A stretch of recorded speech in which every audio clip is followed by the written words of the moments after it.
Hello and welcome back to Calculus 1 after being off like 3 days. Well, actually, I've been off 3 days. You guys probably worked on homework and labs and everything else. So, today on the menu, section 3.5, derivatives of trigonometric functions. How many trig functions do we have? 6. How many derivatives do we need to know? 6. Good. So we are going to learn and prove two basic ones, which are sine and cosine. And then the other 4 can be obtained by combining sine and cosine together. We know that tangent is sine divided by cosine, so we can actually use that together with the quotient rule to figure out the derivative of tangent. And then the same for the other 3. So we start first by proving or showing the fact that the derivative of sine x is cosine x. Actually, this should be in this box. Now, if this was the honors option, honors section, you guys would have to know this proof, this derivation. But since it's not, then you can just, learn it to impress others. You know, when you run into someone who says, what do you know? Let me show you, right? And you just do this one. Promise you they will never talk to you again, which is the goal. Anyone who tells you that ever, just shouldn't be talking to them ever again. Especially if they follow it, I have kids. Like there's a PhD in that. Yes? Is Calc 2 involve proofs, or is it just the outer section? It's pretty much same like Calc 1. We have vanilla one and the honors. So you pick which one. The honors one will have proofs, and the vanilla one will not. All right, let's go with this derivation, so you can impress others, I guess. So we know that we are supposed to find the derivative by working out that limit definition using age. You guys had a simple polynomial to deal with on the exam. We have limit age goes to 0 of sine x plus age minus sine x divided by age.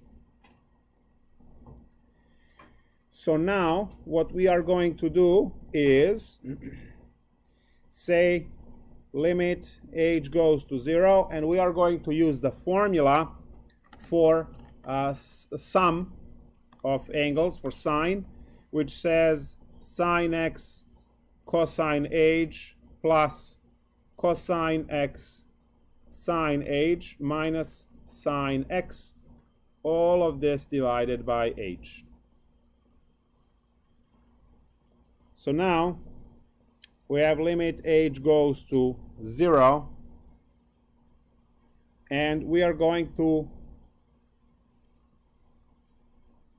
factor from the first and the last term. We are going to factor sine x. So sine x will be factored, and we are going to get cosine age minus 1 divided by h, and then have plus cosine x sine age divided by h. Now we know the rules of limits, that we can assign limit to each one of these separately. Oh, wait, hold on. This is wrong. I factored the wrong ones. And you use pens? Great.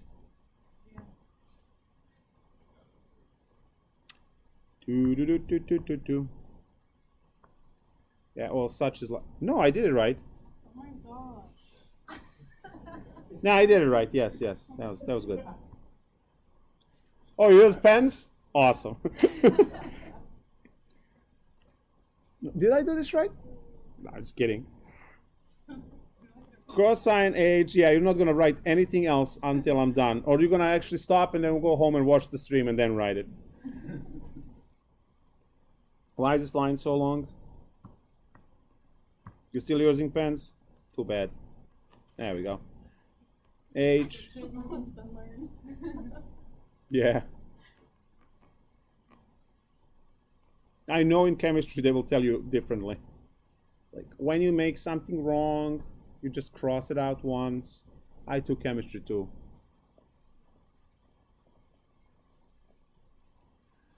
All right, so now what I'm doing is I'm going to separate these limits.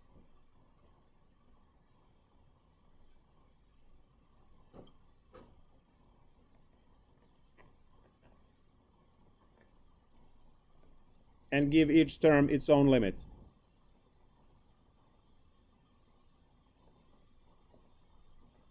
All right, now, we also know that for limits, we can separate the product as well. So limits don't have the product rule like derivatives have. So we can isolate. Now, one thing that it's important to see here is that sine x has a variable x and the limit operates on age. So in the eyes of the limit, sine x is just a constant because there is no age in it. Limit operates on age and this term has no age. Therefore, you are allowed to kick that in front of the limit because it has nothing there. So sine x times the limit of cosine age minus 1 over age as limit goes to 0, age goes to 0. And for the second one, same story, we are going to kick cosine in front and have limit age goes to 0 of sine age over age. Now at this point, we are telling you to memorize, if you want to learn this proof, that this thing is equal to 1 and this, 0, and this thing is equal to 1. Now you will know how to do these limits once we are in chapter 4. So this is your temporary week and a half fix, where you are memorizing these two, and then within a week and a half you will know how to do these limits. So now what you're getting is sine x is sine x times 0 plus cosine x times 1, everything equaling cosine x, which is what we needed to prove. Now you can go ahead and use the same steps to solve the derivative of the cosine if you want to learn the proof. So this was the proof that the derivative of sine is cosine. If you're interested in this stuff, you will go home and at some point tonight, well, you'll go home even if you're not interested, obviously, right? That's where you live.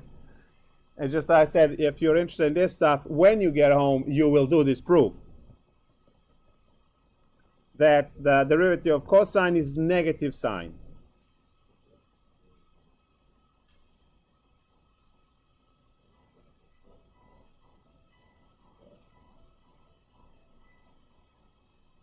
Why are you breaking? The next one is derivative of tangent, and I will ask all of you to do the proof for this. Yes. Now we need the intermediate steps.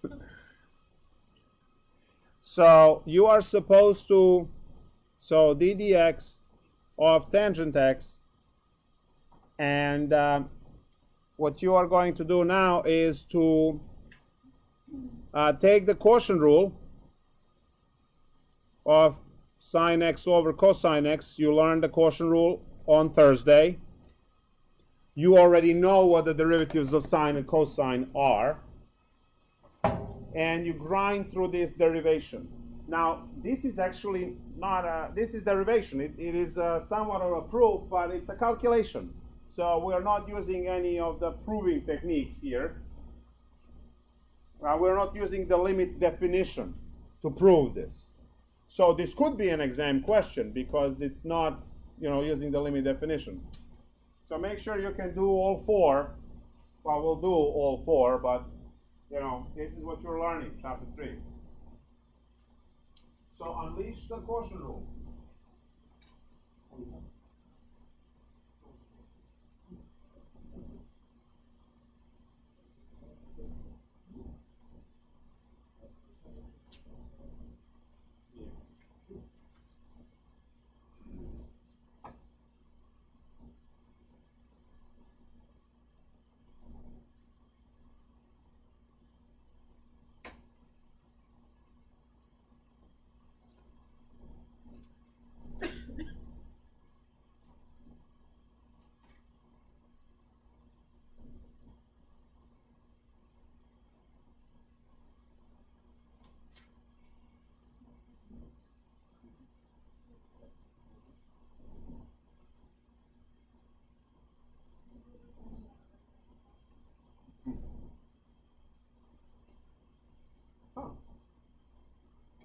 Area between two curves, 6, 2.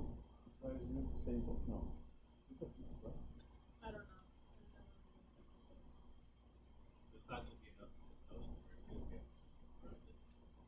Well, this exercise is like a marriage of two things. It is showing that you know quotient rule, because that's what you're doing now. You learn the quotient rule problem. This could be this is just a standard problem. This is not proof. Proof is with the limit definition. Proof is like the science. This is you're just using from the last class. Remember the quotient rule? Just use that formula here. You have the functions of f, the functions of r and g. Plug in the formula and grind for it. That is something that we are. I get that, but it's only going to be clear. It's again perfectly fine. Yeah. It's perfectly fine because it's a quotient rule problem. It's the same as if I ask you what is the sine x over x squared, or what is the e to the x divided by x squared plus 1. It's the same time. You use a quotient rule formula, except you have two trig functions. Now, if you're requesting the proof for your exam, then I can have something that's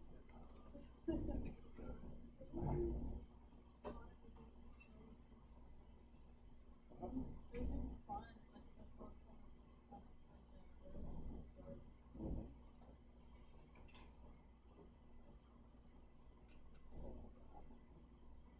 We're going to do this at the very last time.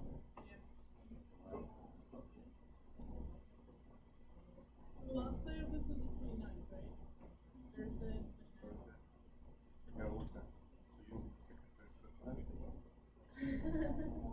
I haven't counted that on my calendar. Go on vacation the day after. The 30th. Where are you going? in the basement of Trig.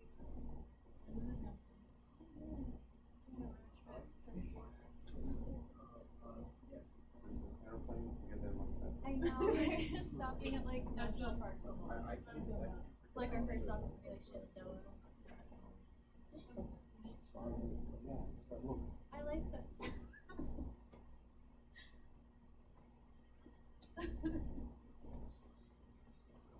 I wanted to do cross country, but I don't have enough time for that. Summer season starts too soon. Cross country. Yeah, I wanted to go to California, and then there's like one highway that you Foot or driving? driving. I got that.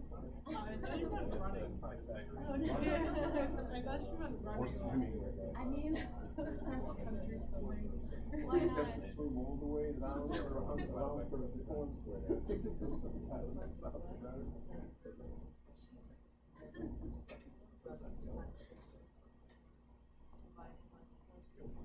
All right, so that was way too much time for us to solve something like this. We have the quotient rule. We have to say cosine squared x in denominator. In the numerator, we're writing cosine x So copy the function denominator, and then derivative of the top, which will be another cosine x, minus copy the top, which is sine x, and then times the derivative of the bottom, which is negative sine x. We just covered all of these.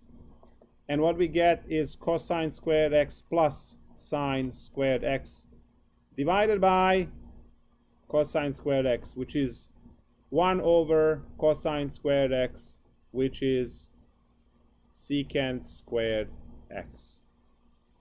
So this little problem or derivation, whatever you want to call it, gives us the formula that the derivative of tangent x is secant squared x.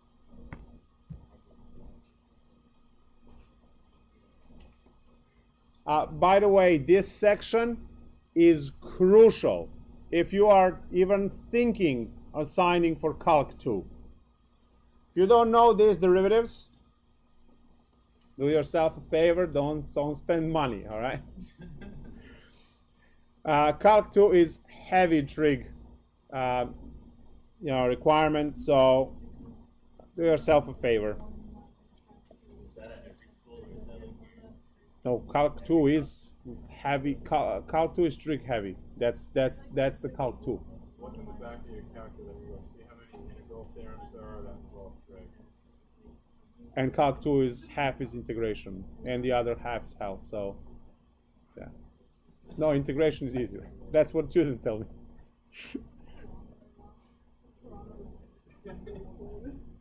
So cotangent would be the same derivation, except we are getting cosecant squared x. So you can do that problem at home. You will use exactly the same steps, except this time you write it as a cosine over sine, and then unleash the quotient rule to get that. The next problem or derivation that we are going to do is the derivative of secant x.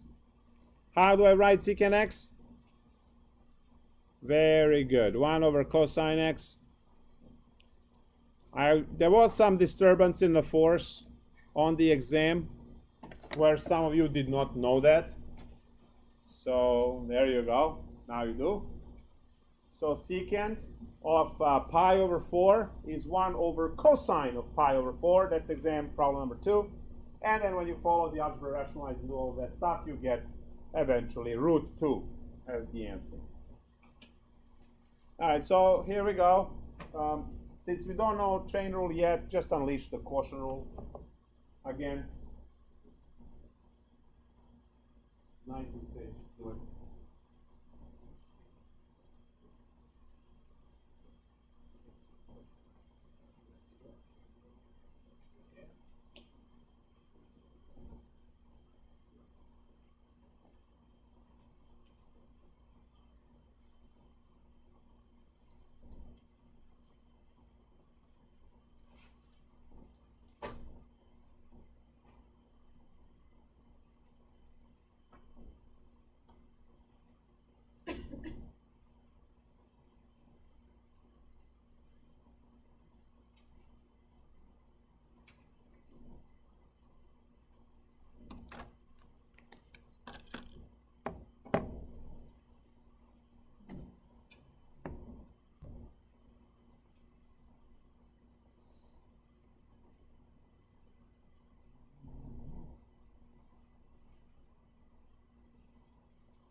Okay, let's take a look again. We have quotient rule.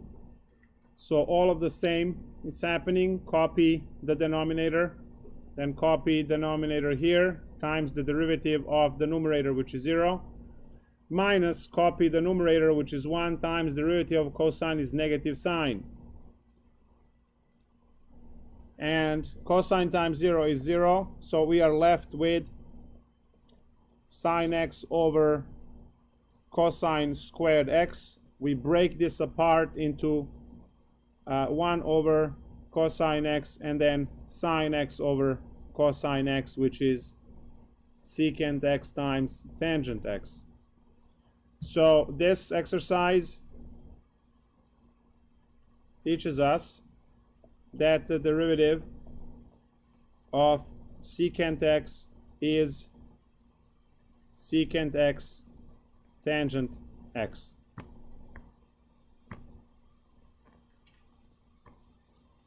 And that goes in the box.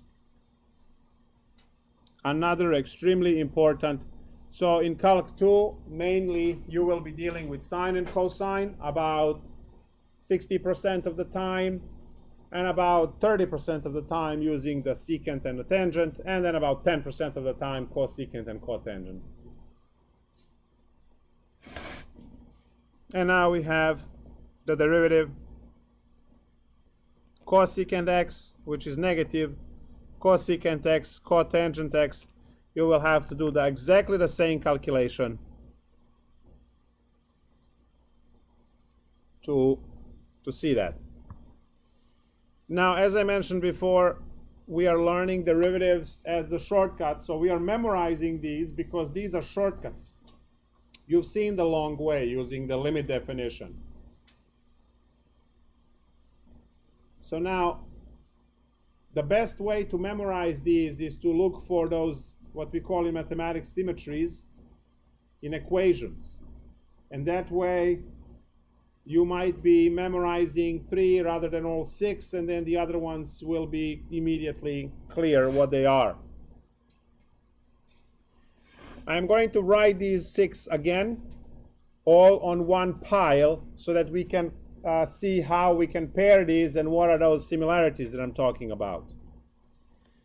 So I'm going to write that the derivative of sine x is cosine x, that the derivative of secant x, tangent x first.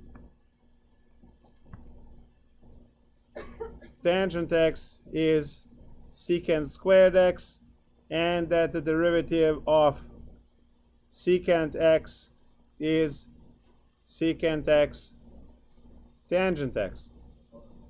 On the side, I'm going to write that the derivative of cosine x is negative sine x, that the derivative of cotangent x is negative cosecant squared x, and that the derivative of cosecant x is cosecant x cotangent x.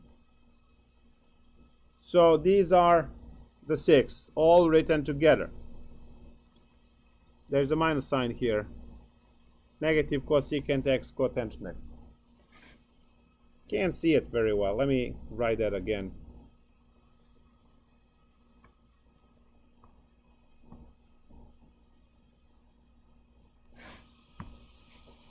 Equals negative cosecant x cotangent x. There we go. Much. Now, look at the symmetry. First off, pairs. Sine and cosine are always a pair. Secant tangent are always a pair. And the cosecant cotangent are always a pair. You will never see them paired in anything. This holds for integration as well. Call these calculus pairings for trig functions.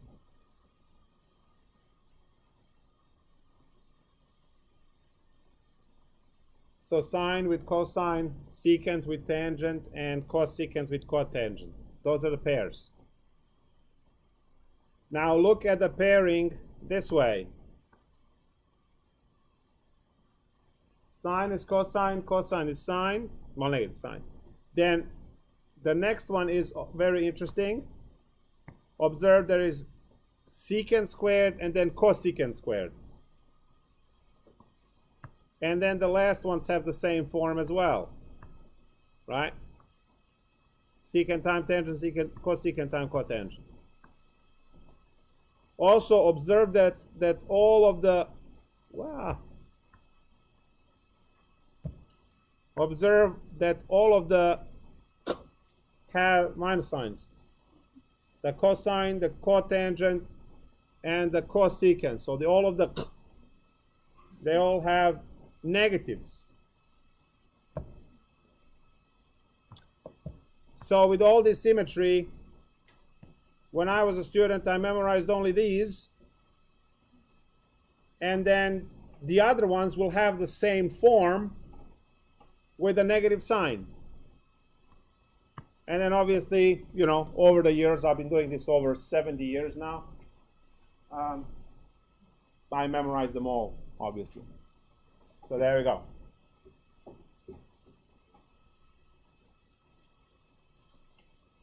I will add one thing on the pile here, and that is that if you have a number in front of x, that number will go in front in a derivative.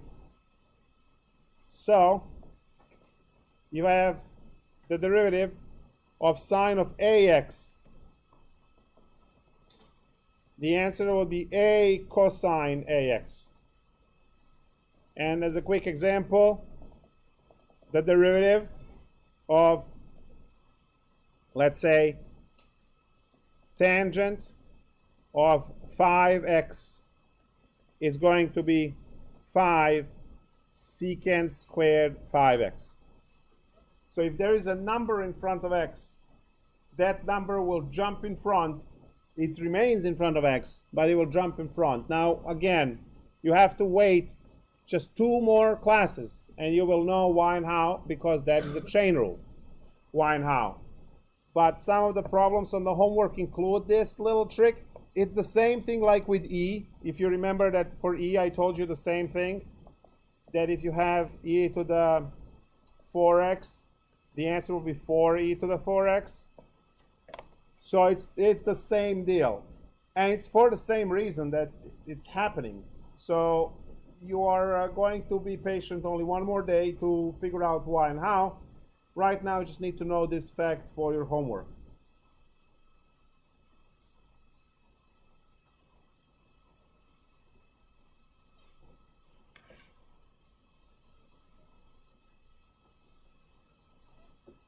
So now let's see. Maybe a few practice problems and then we're done. So what is the derivative of x squared times sine x? How do we do this? Anyone? Right, cool, good. Go. Product rule.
So what's the final answer here? Factor out an x. Yes. X cosine x plus 2 sine x. Nice.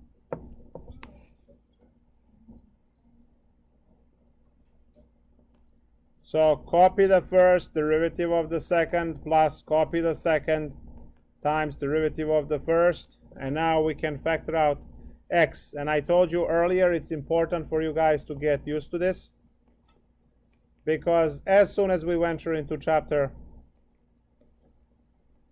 4, the very first chapter says, well, you know how to take derivative, that's nothing new. Set it equal to 0 and solve the equation so we can go learn more.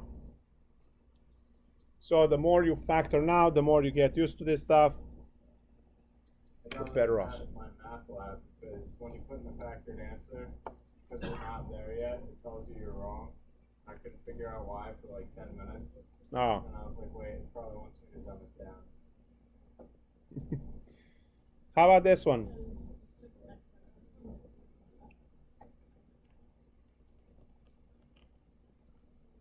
What now?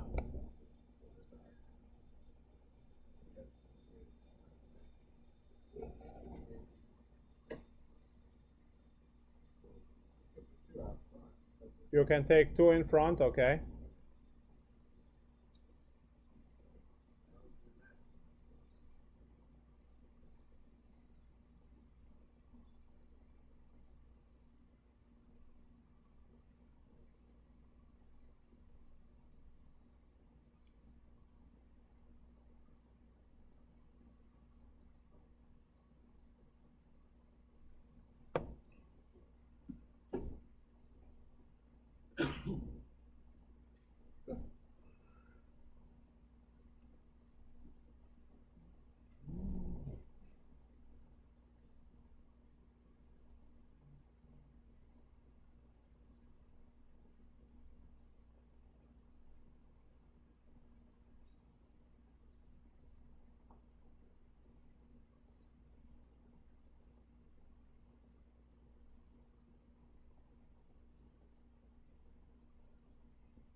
All right, so what's the first step? Exactly. Write it as sine 2x. Good. Use the trig identity. And now quickly by the rule with A from before, just write out the answer and walk away. Nice.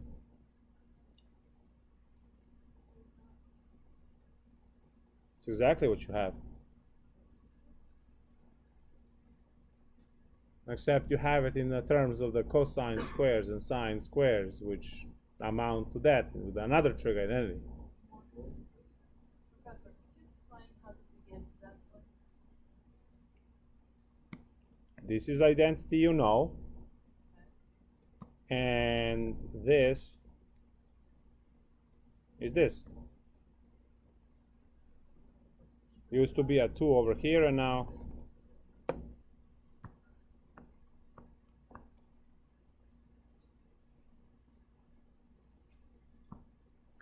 How'd you get from the 2 sine x cosine x to sine 2x? What identity is that? Yeah, what happened to cosine x though?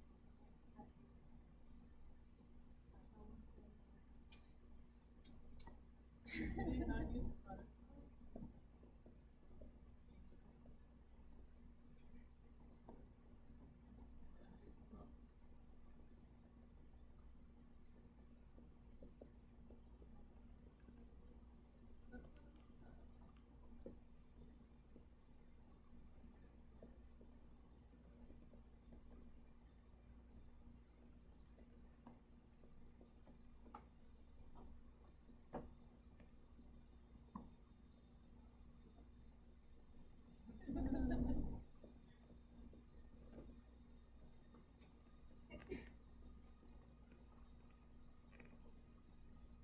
this is what you're supposed to get.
So there's your Calc 2 survival list.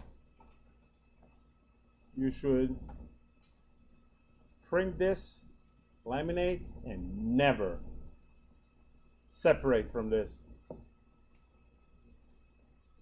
And always be on the lookout for those. The bottom one is x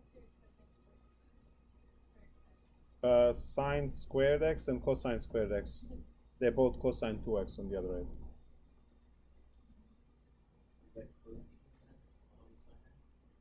Oh yes, look at that.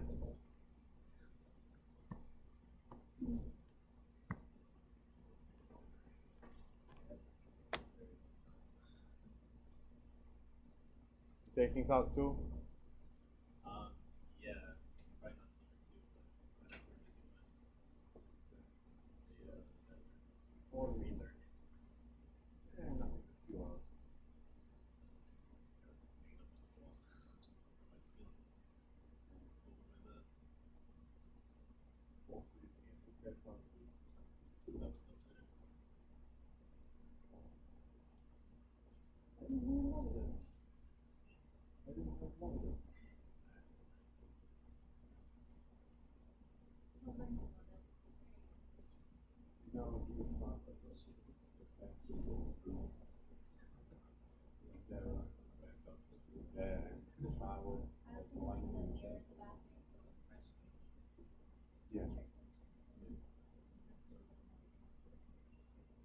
Seems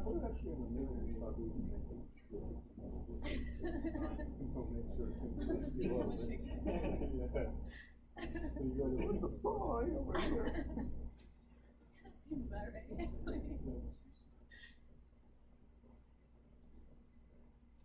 right. I think I ran out of things. I don't know. One more problem and let's call it a wrap. Let's do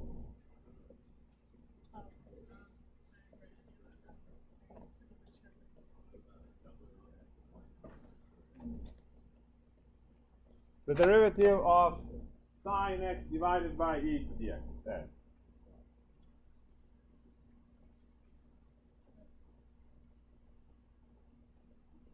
And that will be it. The rest will be hour and a half of lab.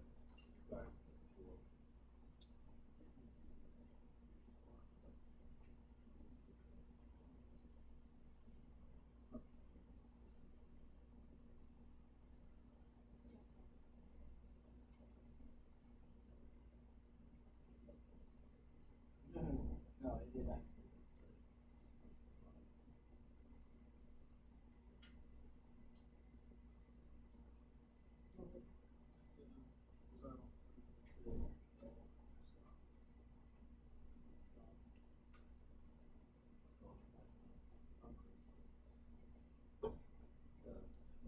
Drawing.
So,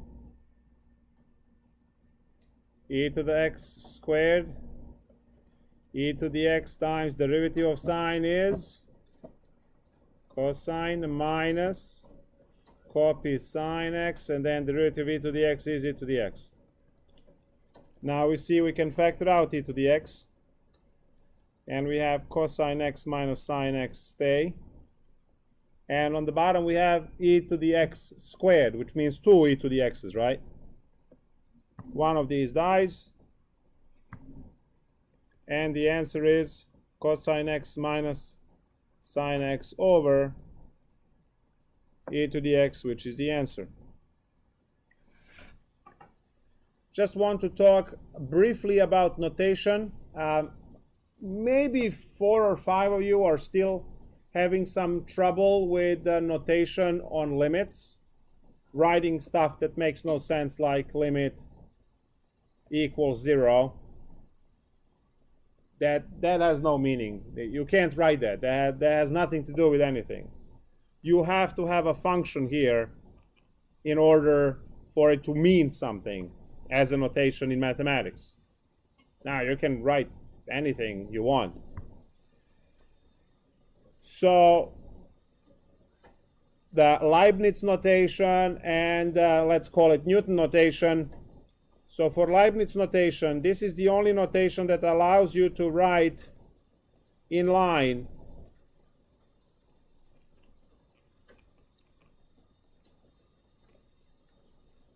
or you have to say f of x is equal to sine x over e to the x, and then start f prime is equal to, and then write the answer cosine x minus sine x over e to the x. So you get one or the other. You cannot have a function equal to derivative. Well, for e to the x it's true, but nowhere else. So you can say the function is equal to the derivative. Over here you have the derivative is equal to the derivative, because it says derivative of this is, well, that's derivative. Over here, if you say function is equal to, you have to restart the line and say the derivative is equal to. You can't put equal sign here and go on. That's not allowed. So notation wise, there we go. Oh, I almost forgot one more cool thing. You're gonna love this problem.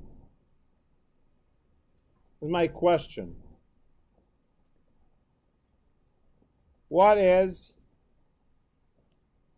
173rd derivative of sine x?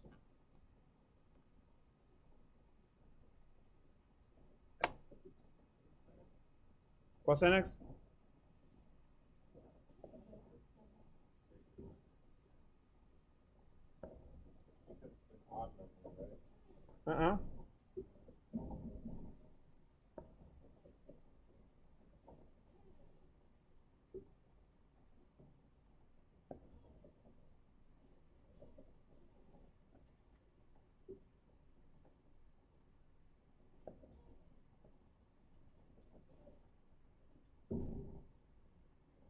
What's the 173rd derivative? Cosine x?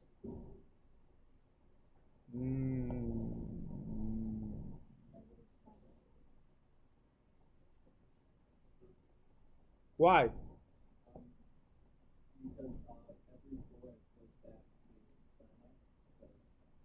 Every 4 it goes back to sine. What does it mean?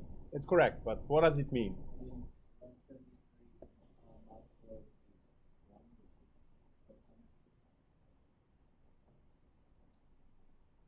You'll continue to impress me. Now, what does that mean? Mod 4. The what? But you got it.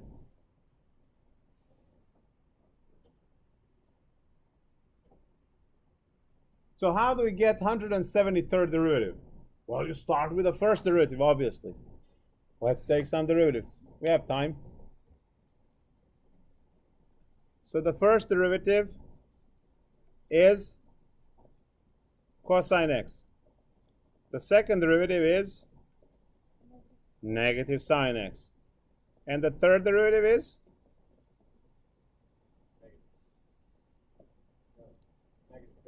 negative cosine x. All right, cool. 170 to go. What's the fourth derivative? Sine x. Good. Now, what's the fifth derivative? Cosine x. You always look at the previous one and compute to the next. So what's the derivative now? Negative sine, right? What's the derivative of negative sine? Negative cosine. And what's the derivative of negative cosine?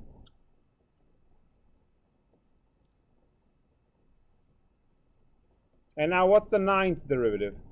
That's okay, we 160 to go. Cosine x, good. How about the 10th derivative? Negative sine x? Okay, got it. How about the 11th derivative?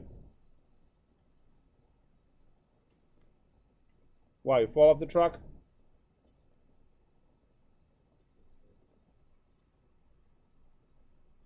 All right, 161 derivatives to go. Let's go. Or you already see that it's a loop of 4, right?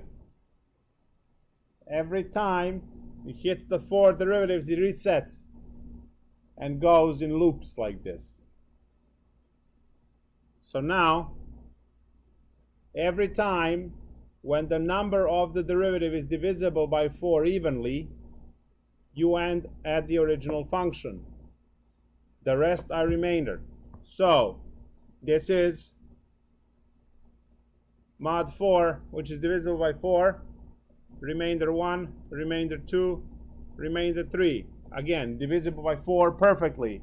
Remainder 1, remainder 2, remainder 3. So 173 is 1 more than 172. 72 is divisible by 4. So 73 is the remainder 1. Remainder 1 has cosine as the answer, which means that 174 will have negative sine as the answer, 175th derivative will have negative cosine, and so on. All you need to do is to divide the order of the derivative by 4 and look at the remainder. Remainder can be 1, 2, 3, or no remainder, which means evenly divisible. Cool, right?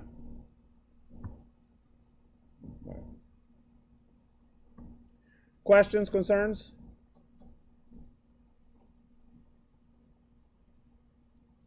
I love when I'm that clear. I don't know. We'll see.